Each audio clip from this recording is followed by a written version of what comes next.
Star Wars 7x7 episode 1652 today. We're going to look at the First Order's military mobilization in the wake of The Force Awakens, and also with some new thoughts that are inspired by that mid-season trailer for Star Wars Resistance. And hey, let's let Kylo take us in again. This is Star Wars 7x7, the only daily Star Wars podcast.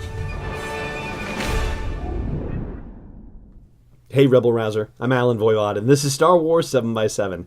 Thank you so much for joining me for the show. Thank you also to all the patrons who support the show at patreon.com/SW7x7. And here's what's going on today. So as far as the Resistance trailer, that mid-season trailer for Star Wars Resistance, you know, there's that map, and I put a thing out about that on our social media channels, decoding the map, because there were 5 different planets that were listed on the map that Kaz and Yeager are looking at, and there are little red dots on that map that show a military mobilization happening for the First Order. Now, this ties into a phrase that was uttered by Rey in The Last Jedi, where she talks to Luke in trying to convince him to help her out, that, you know, the First Order is going to seize military control of the galaxy within weeks, and we're getting sort of a little bit more detailed look at it, I guess, or part of the formation of that military mobilization. And I got to thinking about how that's actually going to happen. And it seems like there are a few things that we know for sure. First of all, that the First Order has been growing within the unknown regions. And so there's that. So their mobilization is primarily going to come from the unknown regions, which, if you're looking at a flat map of the galaxy, would be sort of the western side of the galaxy, if you will.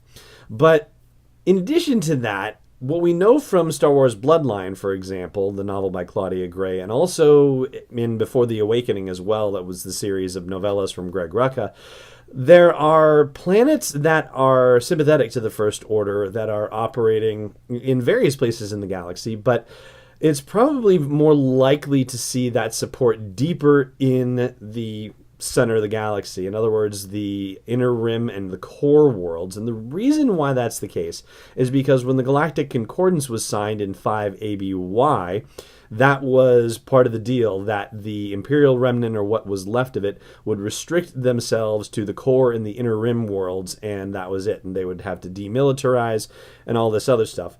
But we find out that some of the main support of the First Order is being driven by worlds that are in the core and the inner rim. Coruscant, for example, is one of the centrist worlds that was advocating for a stronger military and a centralized control of the New Republic. And they weren't the only ones. But be that as it may, now you're talking about a militarization where it's almost like a hammer and anvil situation, where you've got the majority of the military might coming from the unknown regions, moving inward toward the core, but you also have a nexus of financial support and logistical support potentially as well within the core and the inner rim, and moving sort of together to meet with that expansion of the First Order and create a sympathetic wave welcoming them in as they continue their progress for taking control of the galaxy. Now, where this can get a little confusing is in regard to Star Wars Resistance and the location of the planet Castellon, which has not been revealed yet. It hasn't been placed on a map for us yet. One thing that we do know is that it is near the border of Wild Space, and Wild Space is not necessarily where you might imagine it is. In fact, it is sort of on the edge of the unknown regions as well as known space. So it is still in that sort of western, southwestern side of the galaxy, again, if you're looking at it as a flat two-dimensional map.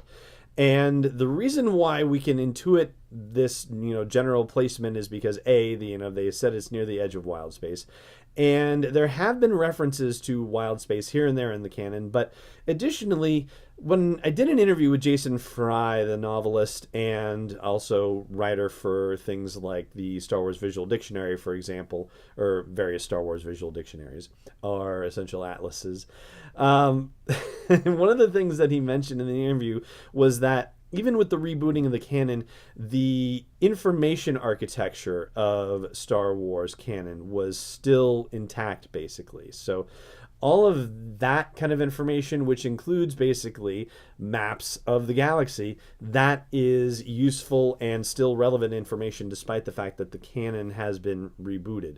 So we know from a previous map that Wild Space is kind of, it's basically Endor is not too far away from Wild Space, and Bakura from the novel The Truce of Bakura, the Legends novel, is also pretty darn close to Wild Space as well. So that being said, the difference between Wild Space and the Unknown Regions is that the Unknown Regions have been largely mapped, but not necessarily explored, whereas Wild Space, according to Wikipedia, has neither really been mapped or explored.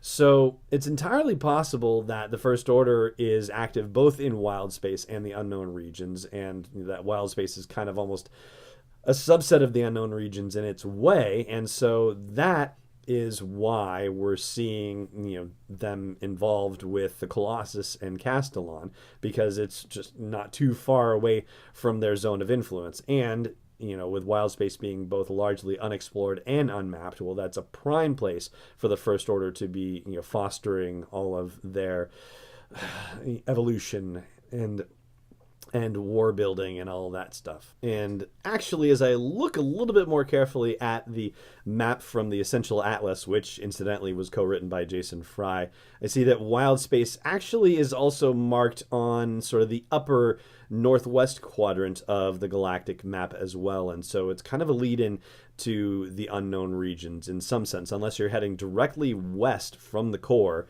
Then then it seems like you kind of skip Wild Space and head straight into the Unknown Regions. But this is also going to become an issue for us over the next year and even more, because of the fact that the planet Batuu is also located on the edge of Wild Space and is seen as a jumping off point for getting into Wild Space. And of course, Batuu is the planet that we got to see in the novel Thrawn Alliances, which was the sequel to the Thrawn reboot novel. And it's also going to be the place where Black Spire Outpost is, which was referenced in Solo: A Star Wars Story, and, I'm burying the lead here, that is the place where the Galaxy's Edge Disneyland and Disney World attraction will be set on the planet Batuu.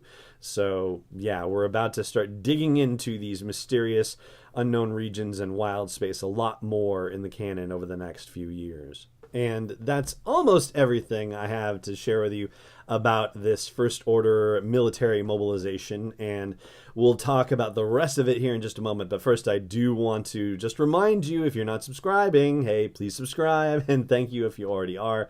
And also, I hope you will consider joining the community at patreon.com/SW7X7 and supporting this daily dose of Star Wars joy.